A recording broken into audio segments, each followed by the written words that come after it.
নমস্কাৰ বন্ধু বান্ধৱীসকল, মই আছোঁ আজি এখন ব্যতিক্ৰমী স্কুল, য'ত নেকি আছে কৰ্মসংস্কৃতি তথা কাৰ্যকৰী শিক্ষাৰ এক উপযুক্ত পাঠদান।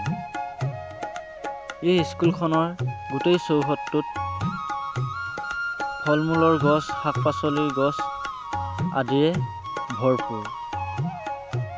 এই যে দেখিছে শাক পাচলিৰ গছসমূহ, এই গছসমূহ স্কুলখনৰ ছাত্ৰ ছাত্ৰীসকলে নিজেই কৰিবলৈ চেষ্টা কৰিছে। ইমান এটা সুন্দৰ পৰিৱেশ, ইমান সুন্দৰকৈ স্কুলখন গঢ় দিবলৈ ইয়াৰ প্ৰশিক্ষকসকলে চেষ্টা কৰিছে।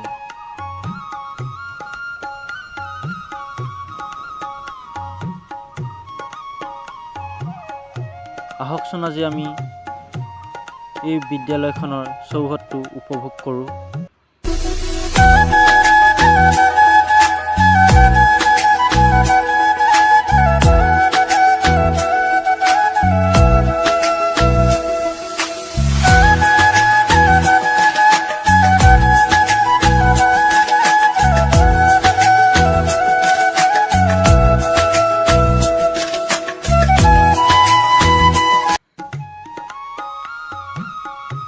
এই যে দেখিছে ফুলনি বাগিচাখন, এই বাগিচাখনৰ মাজে মাজে আপোনালোকে দেখিবলৈ পাব জলকীয়া, ভেন্দি আদি গছৰ পুলি।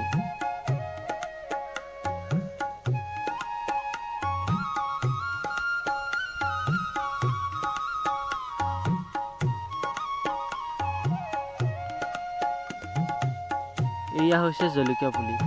স্কুলখনৰ প্ৰত্যেকটো খুঁটাৰ কিনাৰে কিনাৰে একোজোপাকৈ জলকীয়া পুলি গছ ৰোপণ কৰা আছে।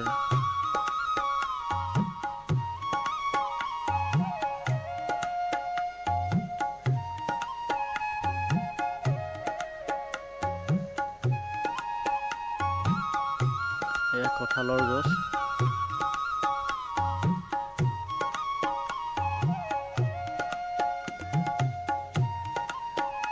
কি নাই মানে এই স্কুলখনত, জলকীয়া, বিলাহীৰ পৰা আদি কৰি ৰঙালাও, জাতিলাও আদিলৈকে এই স্কুলখনত আপোনালোকে দেখিবলৈ পাব।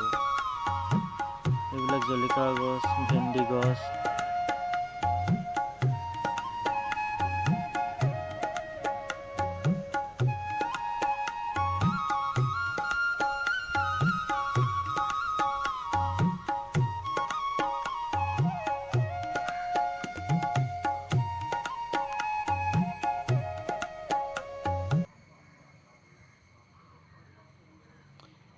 এয়া চাওক, স্কুলখনৰ ঠায়ে ঠায়ে ডাষ্টবিনৰ ব্যৱস্থা কৰা আছে।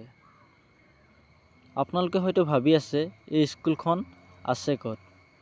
এই স্কুলখন আচলতে আছে বহিৰাজ্য কেৰেলাত। কেৰেলা হৈছে ভাৰতৰ ভিতৰতেই শিক্ষাৰ ক্ষেত্ৰত প্ৰথম। মই ভাবোঁ এই ক্ষেত্ৰতেই কেৰেলা ৰাজ্য ভাৰতৰ ভিতৰতেই শিক্ষাৰ ক্ষেত্ৰত প্ৰথম, যিহেতু এই স্কুলবিলাকত কাৰ্যকৰী শিক্ষা আৰু কৰ্মসংস্কৃতিৰ এক উপযুক্ত পাঠদান আছে। চাওকচোন কিমান ভাল লগা দৃশ্য। এয়া নাৰিকলৰ গছ। কেৰেলাত আচলতে আপোনালোকে সকলো জেগাতেই, প্ৰায় জেগাতেই আপোনালোকে নাৰিকলৰ গছ দেখিবলৈ পাব। ইয়াত যিহেতু নাৰিকলৰ জনপ্ৰিয়তাটো বহুত বেছি।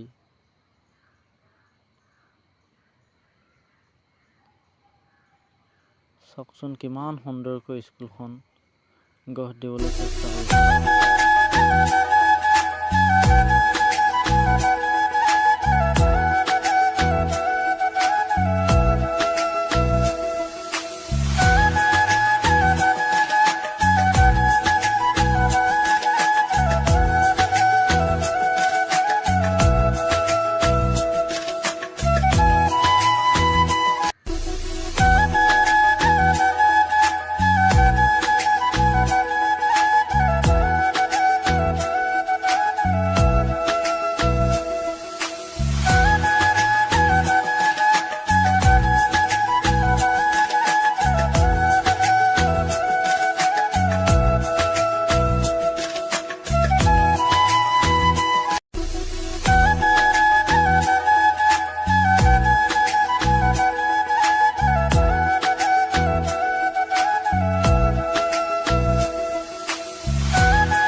আমাৰ গাড়ী ৰৈ আছে।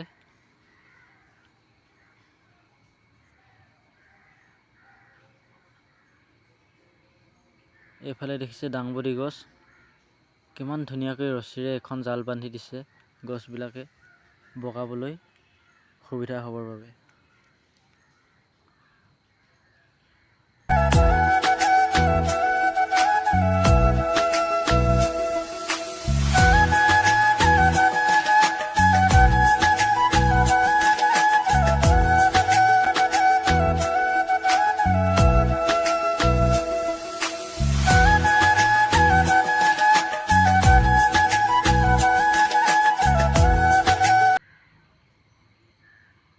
ভিডিঅ'টো ইমানতে সমাপ্ত কৰিছোঁ।